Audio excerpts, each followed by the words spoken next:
मैं मानता हूं कि यूनिट बिल्कुल लल्लू है, लेकिन गलतियां मत करना।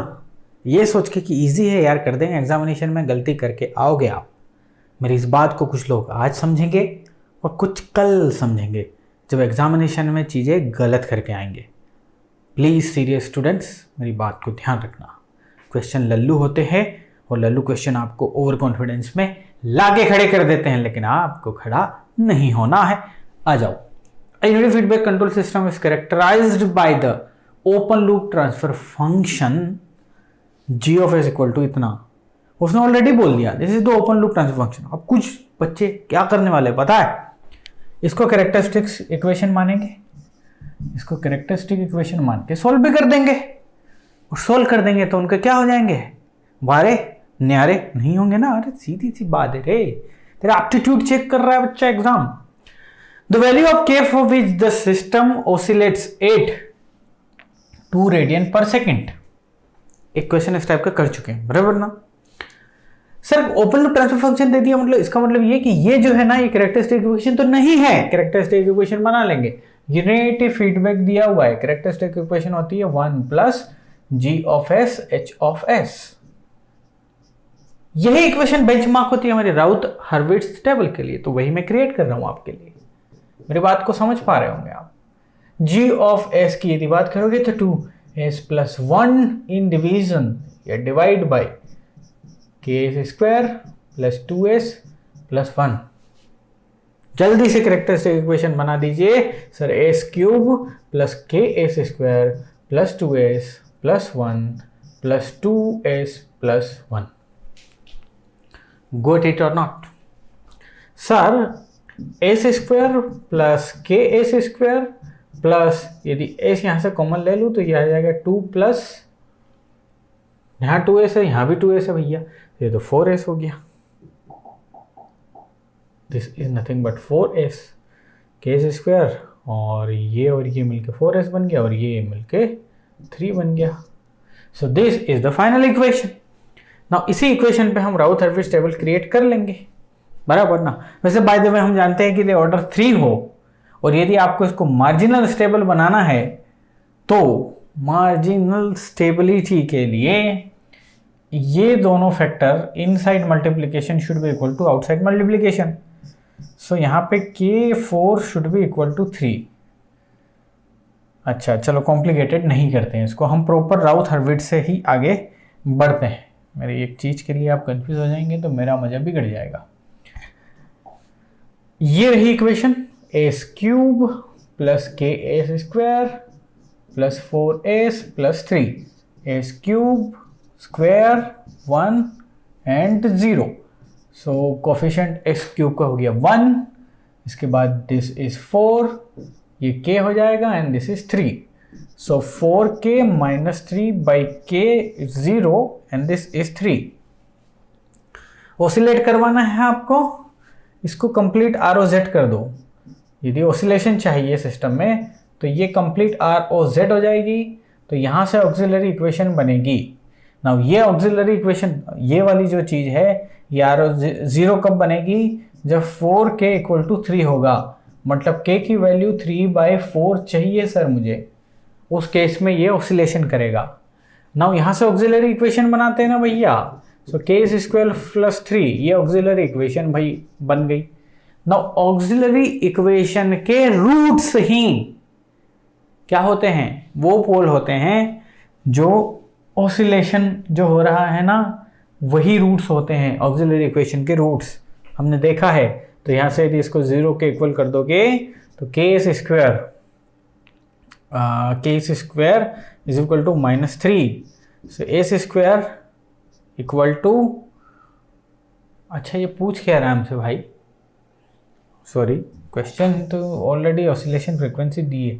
अच्छा k की वैल्यू है फॉर ऑसिलेशन ऑफ दिस, तो यार वो तो डायरेक्ट चाहे उससे निकाल लीजिए चाहे इससे निकाल लीजिए, k की वैल्यू आ ही जाएगी। देखो यहाँ पे this is nothing but k -3, सो इसके जो रूट्स हो जाएंगे s square is equal to -3 by k, s is equal to plus minus j 3 by k, और इस इसकी वैल्यू है 2J। उसने बोला ना कि ऑसिलेशन फ्रिक्वेंसी है 2, यानी कि एक ±2J है। कहाँ कहने का मतलब ये ±2J, तो 3/K की ही वैल्यू है 2। तो यहाँ से 3, ये 3 हो गया, ये K हो गया, ये 4 हो गया, और K की वैल्यू यहाँ से बनती है 4/3, नहीं 3/4 है ना। और वो हम इनडायरेक्टली निकाल के लेके भी आए अपने फॉर्मूले से भी, यहाँ से 3/4 निकाल के लाया ऑसिलेशन के लिए, वही बोल रहा था वो। दोनों तरीके पता चल गए आपको इसमें, है ना। तो इसका आंसर 3/4 करके आना है आपको। 3/4 is the value of K। कहने का मतलब ये उसने बोल दिया कि ये ऑसिलेट कर रहा है विद द फ्रिक्वेंसी 2। ऑसिलेशन कर रहा है मतलब ROZ कर रहा है मतलब, समझ ही गए आगे। ROZ करेगा K की वैल्यू वहाँ से निकाल लो चाहे यहाँ से निकाल लो। मेरी बात समझ में आ गई ना आपको। आगे बढ़ते हैं। तो system shown in the figure बहुत ही बढ़िया है। सिस्टम है, 2 इनपुट है इसमें। देखो एक ये रहा, एक ये रहा। आउटपुट है C1 C2, 2 आउटपुट है। क्या बोल रहा है क्वेश्चन, आइए देखते हैं जरा। The system shown in the figure is, अच्छा ये सिस्टम दिया, ये स्टेबल है, अनस्टेबल है, कंडीशनल स्टेबल है, stable for input U1 but unstable for input U2। अच्छा 2 अलग अलग इनपुट है तो दोनों से ही ट्राई करके देखना पड़ेगा। Okay, let's forget about U2 first. U2 है ही नहीं, समझ लीजिए। U2 है ही नहीं तो U1 से हम कर देते हैं एग्जीक्यूट। अच्छा चलो 2 आउटपुट है, C1 भी है और C2 भी। हाँ तो दोनों को देखो, दोनों पे चर्चा करो। C1/U1 पता करते हैं, चलिए C1/U1 पता करते हैं। डायरेक्ट कर सकता हूँ ना मैं, किससे, SFG से। यहाँ से चला मैं C1 तक गया, मुझे पाथ क्या मिला, S-1 divide by S+2, S-1 divide by S+2। Okay, इसका कोई पाथ नहीं है।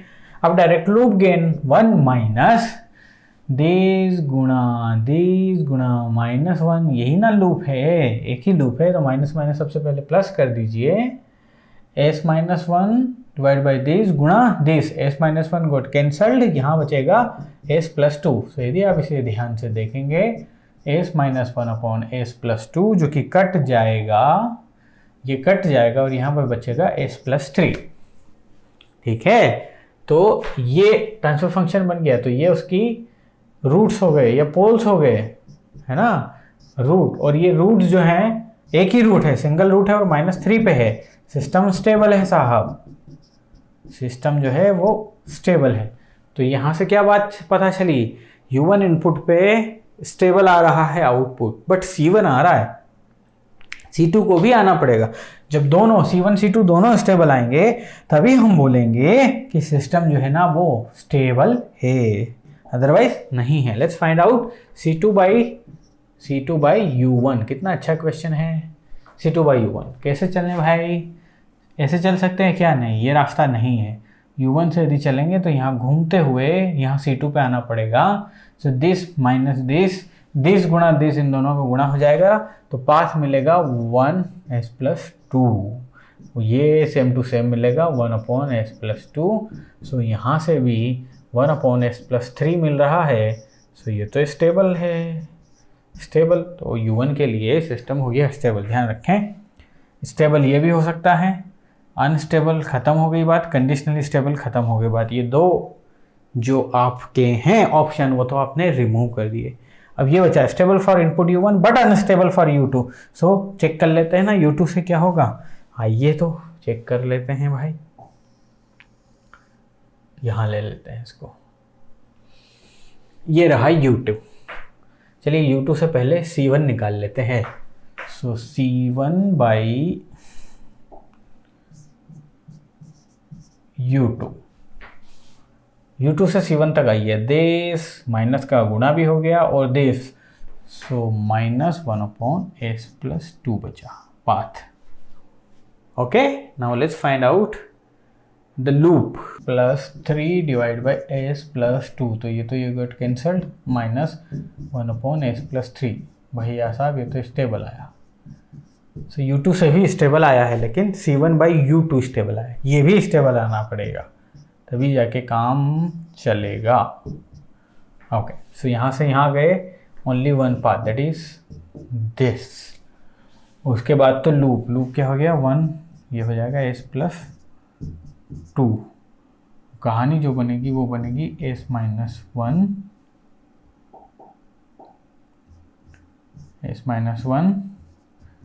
s प्लस 3, यहाँ आ जाएगा s प्लस 2।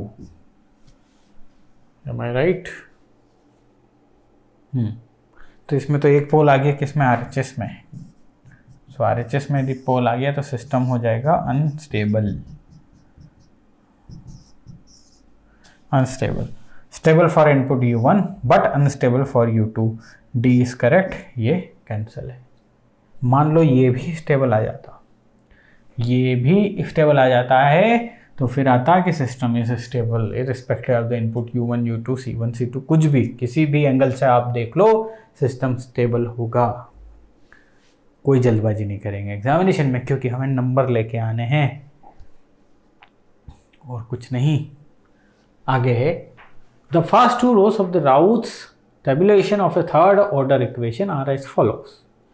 ठीक है, it means, this means there are 2 roots 8 and 1 roots. तो सबसे पहले इसे एग्जीक्यूट कर लेते हैं, तभी हम बता पाएंगे। S cube, S square, H two the power 1 and H two the power 0।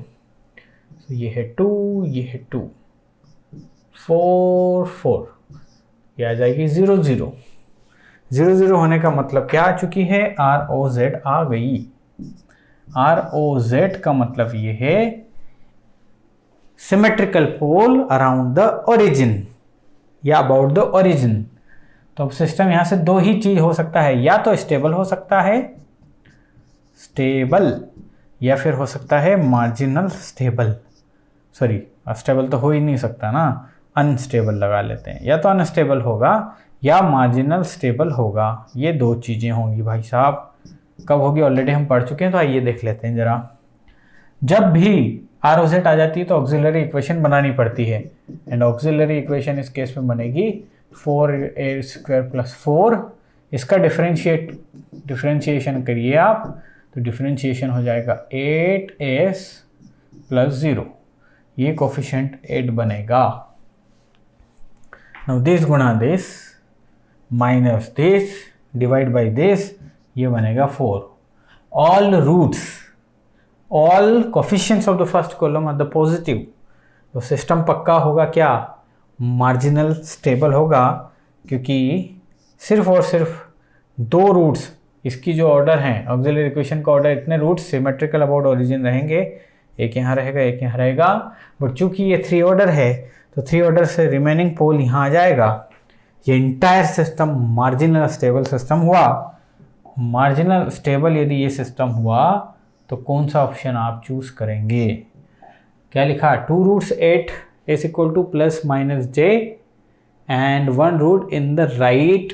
नहीं, राइट में नहीं है, बिल्कुल भी नहीं है। अच्छा, इसने रूट्स कैसे निकाल लिया? ऑक्सिलरी इक्वेशन के जो रूट्स हैं, 4s² plus 4 is equal to 0, s² is equal to 1, so s equal to plus minus j, this are the roots.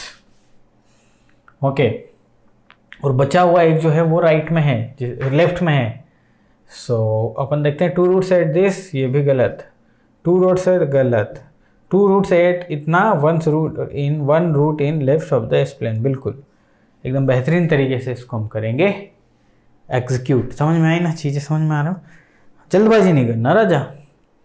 अब एक लास्ट क्वेश्चन ले लिया, जो कि given the following equation this the number of roots of the following which have real part strictly less than -1। बताइए क्या question है भाई?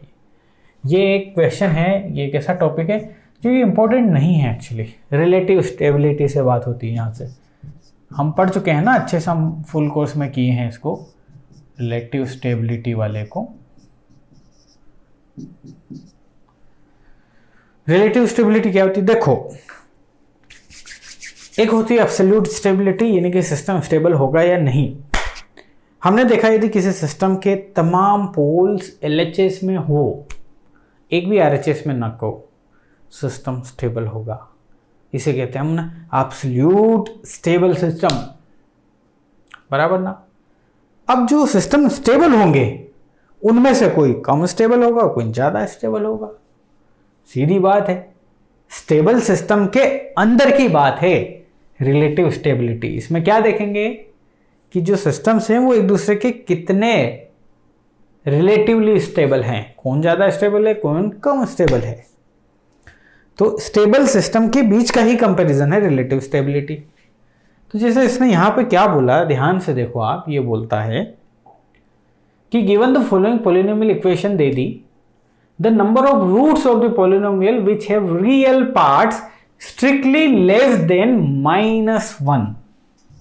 इस प्लेन की यदि बात करूं तो अभी तक आप राउट हर्विट्ज को यदि सोल्व करते आ रहे हैं ना, तो जो भी रूट्स आ रहे हैं वो ओरिजिन के या तो लेफ्ट में आ रहे या राइट में आ रहे या ऑन द इमेजिनरी एक्सिस आ रहे। आपने क्या देखा, तमाम वो रूट जो LHS ऑफ दिस आ रहे हैं, LHS में आ रहे हैं, ये सिस्टम को स्टेबल बना रहे हैं, स्टेबल, और जो उधर आ रहे हैं सिस्टम को अनस्टेबल बना रहे। ये बात तो समझ में आती है हमको। अब यदि इसके रूट निकालोगे ना तो सारे पॉजिटिव आएंगे, सारे इधर आएंगे LHS में, जो कि बताएंगे कि ये दिया गया सिस्टम जो है ये स्टेबल है। एक बात तो तय हो गई, ये स्टेबल है। लेकिन इसकी स्टेबिलिटी, इसके जो रूट्स है, उसने क्या बोला, विच have real parts strictly less than -1। इसने गोल पोस्ट को चेंज कर दिया है।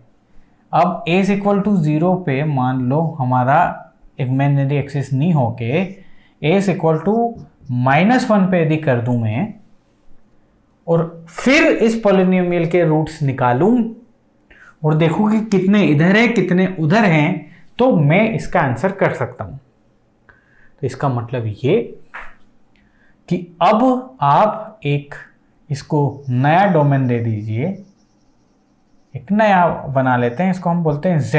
यहाँ पे z = 0 है, जिसे यहाँ s = 0 था ना, एस डोमेन था, एस प्लेन था, एक z प्लेन मान लिया, और इस z प्लेन का जो ओरिजिन है उसकी वैल्यू a = -1 है। a = -1 मतलब s + 1 = 0, z = 0, यानी कि z पे s + 1 है, z की वैल्यू जो है वो s + 1 हो गई। आगे ना बात समझ में, s की वैल्यू यहां से यदि ले लूं तो वो z - 1 हो गई। अब इस इक्वेशन में s की जगह z - 1 पुट कर दूं तो ये पूरी equation with respect to this बन जाएगी। उसके बाद क्या करूंगा, नॉर्मल राउट हर्विट्ज लगा दूंगा मैं। उससे क्या होगा, अरे सर अब उसके इधर कितने पोल है, उधर कितने पोल है, यही तो देखना है। उसके इधर पोल और उधर पोल, इसका आंसर कर देंगे। कितने पोल स्ट्रिक्टली लेस देन -1 है, मतलब ये क्वेश्चन आपसे क्या कह रहा कि कितने पोल इसके इधर हैं, कितने हैं, यही क्वेश्चन है आपसे। तो इस इक्वेशन को z प्लेन में लाने के लिए ये करना पड़ेगा, s = z - 1 रखना पड़ेगा। So this is nothing but z - 1 cube 5.5 z - 1 square 8.5 z - 1 and +3 = 0। आता समझ में इतना हमको? तो फिर खोलो ना, समझ में आता है तो इसको एग्जीक्यूट करो ना। z³ -1 - 3ab z - 1 plus 5.5 z² + 1 - 2z plus 8.5z - 8.5 +3 = 0। Is it clear to you? चलिए हम आगे बढ़ते हैं, सोल्व करेंगे। z³ -1 - 3z² + 3z plus 5.5z² plus 5.5 -11z plus 8.5z -5.5 = 0। ये इक्वेशन बनी। इसको और हम कर देते हैं सटीक।